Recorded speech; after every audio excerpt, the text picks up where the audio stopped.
ಬೋವಿ ನಿಗಮದ ಅಕ್ರಮ ಕೇಸಲ್ಲಿ ಸಿಸಿಬಿ ಅಥವಾ CID DYSP CCB DYSP Kanakalakshmi ಎಂಬುವರು ಕಿರುಕುಳ ಕೊಟ್ಟು ನನ್ನನ್ನು ಅದೇನೋ ಬಟ್ಟೆ ಬಿಚ್ಚಿಸಿ ಹೊಡೆದ್ರು ಅಂತೆಲ್ಲ ಇದೆಯಂತೆ. ಅದರಲ್ಲಿ ಹೌದು, ಅವ್ರ ತಂಗಿ ಆರೋಪ ಮಾಡಿದ್ದಾರೆ.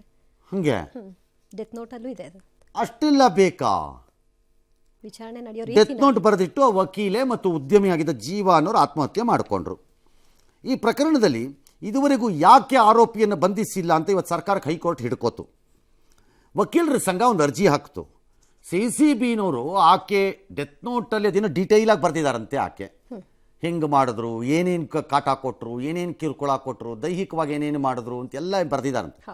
ಅದಕ್ಕೆ ಕೋರ್ಟ್ ಕೇಳಿದ್ದಿದ್ದು ಇದುವರೆಗೂ ಆರೋಪಿ ಸ್ಥಾನದಲ್ಲಿರೋ ಆಕೆ ಏನು ಮಾಡಿದ್ದಾರೆ ಬಿಟ್ಟಿದ್ದಾರೆ ಬೇರೆ, ಮತ್ತು ಈ ಪಾಪ ಜೀವ ಕಳ್ಕೊಂಡ್ರೋ ಹೆಣ್ಣುಮಗಳು ಅದೇ ಆಕೆ ಹೆಸರು ಜೀವಾನೇ. ಹಾಂ, ಓಕೆ, ಆಕೆ ರೋಲ ಬೋವಿ ಇದರಲ್ಲಿ ಏನಿದೆಯೋ ಇಲ್ವೋ ಅದು ಆಮೇಲಿನ ಪ್ರಶ್ನೆ. ಬಟ್ ಈ ಆರೋಪ ಬಂದಿದ್ದಕ್ಕೊಂದು ವಿಚಾರಣೆನೂ ಬೇಡವಾ? ಡಿವೈಎಸ್ಪಿ ಅನ್ನೋ ಕಾರಣಕ್ಕೆ ಕರೆದು ವಿಚಾರಣೆನೂ ಮಾಡಲ್ವಾ ನೀವುಗಳು? ಏನೂ ಮಾಡಲಿಲ್ಲ ಅಂದ್ರೆ ಹಿಂಗೆ CBIಗೆ ಹಾಕೋಣವ ಈ ಕೇಸನ್ನು? ಇದೇ ಆರ್ಡಿನರಿ ಪೀಪಲ್ ಆಗಿದ್ರಿ ಏನು ಮಾಡ್ತಿದ್ರಿ ನೀವು ಅಂತ ಹಿಡ್ಕೊಂಡು ಜಾಡಿಸಿದ್ದಾರೆ ಸರಿಯಾಗಿ ಹೈಕೋರ್ಟ್ನವ್ರು. ಸರಿಯಾಗಿ ಜಾಡಿಸಿದ್ದಾರೆ ನನ್ನ ಪ್ರಕಾರದಲ್ಲಿ. ಅದಕ್ಕೀಗ ನವೆಂಬರ್ 29ಕ್ಕೆ ಕಾಯ್ದಿರಿಸ್ಕೊಂಡಿದ್ದಾರೆ ಆದೇಶ.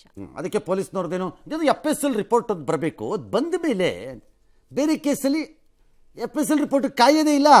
ಅದರಲ್ಲಿರೋ ಹತ್ರ ಇದರಲ್ಲಿ ಹಾಕಿಲ್ಲ. ಓಡ್ತಿರ್ತೀರಿ ಅರೆಸ್ಟ್ಗೆ, ಸಿಕ್ಕಿಲ್ಲ ತಗೊಂಬರ್ತೀರಿ ಹೋಗಿ.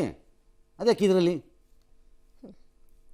ಬೈ ಡೆತ್ ನೋಟಲ್ಲಿ ಇದ್ರು ಕೇಸ್ ಏನಾದ್ರು ಇರಲಿ. ಯಾಕಂದರೆ ಆ ನಿಗಮದಲ್ಲಿ 34 ಕೋಟಿ ಅಕ್ರಮ ಆಗಿದೆ. ಅದರಲ್ಲಿ ಆ ಹೆಣ್ಣು ಮಗಳು ಯಾರು ಜೀವ ಕಳ್ಕೊಂಡಿದ್ದಾರೆ, ಅದು ಯಾವುದೋ ಅನಿಕಾ ಎಂಟರ್ಪ್ರೈಸಸ್ಗೆ ದುಡ್ಡು ಹೊಟ್ಟೋಗ್ಬಿಟ್ಟಿದೆ.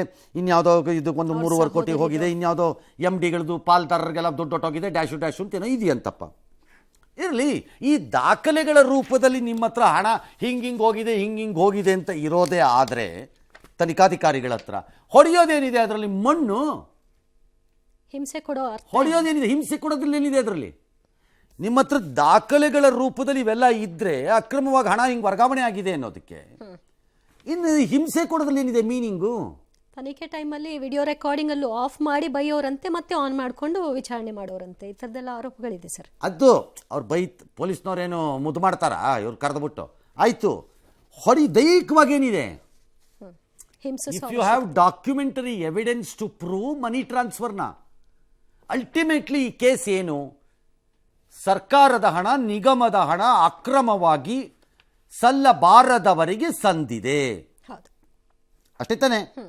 ಅದೇ ತಾನೇ ಇವಾಗ ಕೇಸ್ ಅದು. ಓಕೆ, ಈ ಹಣ ಸಂದಿದೆ ಎನ್ನುವುದಕ್ಕೆ ದಾಖಲೆಗಳು ಬೇಕು. ಇಲ್ಲಿದ್ರೆ ಕೇಸ್ ನಿಲ್ಲಲ್ಲ. ಟ್ರಾನ್ಸಾಕ್ಷನ್ ಆಗಿರೋದೇ ದಾಖಲೆಗಳಾಗುತ್ತೆ. ಅದೇ ಇದ್ದಾಗ ದೈಹಿಕವಾಗಿ ಹಿಂಸೆ ಮಾಡೋದೇನಿದೆ ಅದರಲ್ಲಿ? ಇಂಟೆನ್ಷನ್ ಏನು ಅನ್ನೋದು ಏನಿದೆ? ಯಾವುದೋ ಮರ್ಡರ್ ಕೇಸ್ ಆದರೆ ಕತೆ ಬೇರೆಪ್ಪ.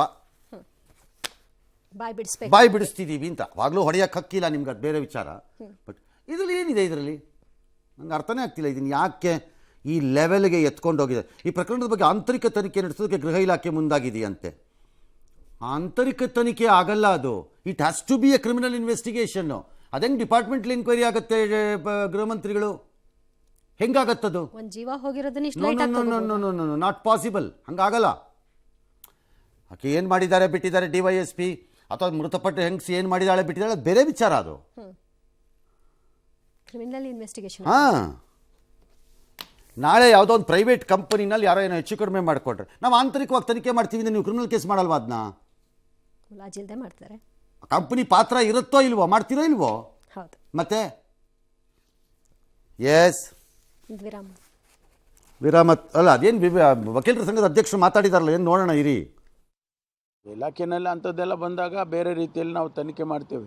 ಖಂಡಿತವಾಗಿ ಸೀನಿಯರ್ ಆಫೀಸರ್ಸನ್ನು ಅದಕ್ಕೆ ಇಂಟ್ರೆಸ್ಟ್ ಮಾಡಿ ಆ ತನಿಖೆಯನ್ನು ಮಾಡ್ತೀವಿ. ಈ ಆತ್ಮಹತ್ಯೆ ಪ್ರಕರಣವನ್ನ CBIಗೆ ತಕ್ಷಣ ನೀಡಬೇಕು. ಕನಕಲಕ್ಷ್ಮಿಯನ್ನ ಕೂಡಲೇ ಅರೆಸ್ಟ್ ಮಾಡಬೇಕು. ಒಂದೇ ಒಂದು ನೋಟಿಸ್ ಕೊಟ್ಟಿದ್ದಾರಾ ಕಂಪ್ಲೇನೆಂಟ್ಗೆ? ಕೊಟ್ಟಿಲ್ಲ. ಕನಕಲಕ್ಷ್ಮಿಗೆ ಒಂದು ನೋಟಿಸ್ ಕೊಟ್ಟಿದ್ದಾರಾ?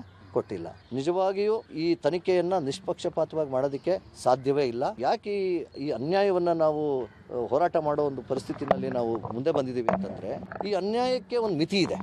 ನಮ್ಮ ಕೇಸ್ಗೂ ಆಕ್ಚುಲಿ ಬೋವಿ ಡೆವಲಪ್ಮೆಂಟ್ ಕಾರ್ಪೊರೇಷನ್ಗೂ ಏನೂ ಸಂಬಂಧ ಇಲ್ಲ. ನಮಗೆ ಬೋವಿ ಡೆವಲಪ್ಮೆಂಟ್ ಕಾರ್ಪೊರೇಷನ್ ಇಂದ ಈ ಪ್ರಕರಣಕ್ಕೆ ಸಂಬಂಧಪಟ್ಟಂಗೆ ಯಾವುದೇ ದುಡ್ಡು ಬಂದಿಲ್ಲ. ದಿನ ಕರ್ಸೋದು, ದಿನ ಟಾರ್ಚರ್ ಮಾಡೋದು, ಹರಾಸ್ಮೆಂಟ್ ಒಂದೊಂದು ಥರ ಶುರು ಆಯಿತು ಸರ್. 1.5 ಇಯರಿಂದ ಹೋಗ್ತಾ ಇದ್ದಾರೆ ಸರ್. 1.5 ಇಯರಿಂದ ಹೋಗ್ತಿದ್ದಾರೆ. ಈಗ ಇವ್ರ ಹತ್ರ 7 to 8 ಡೇಸ್ ಮೇಲೆ ಹೋಗಿದ್ದಾರೆ. 25 lakhs ಹೇಳಿದ್ರು ಸರ್.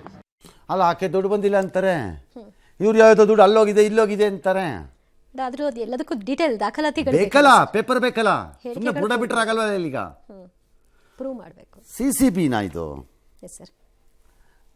ಏನಕ್ಕೆ ಇಷ್ಟೆಲ್ಲ ಕಾಂಪ್ಲಿಕೇಟ್ ಮಾಡ್ಬೇಕಿದನ್ನ?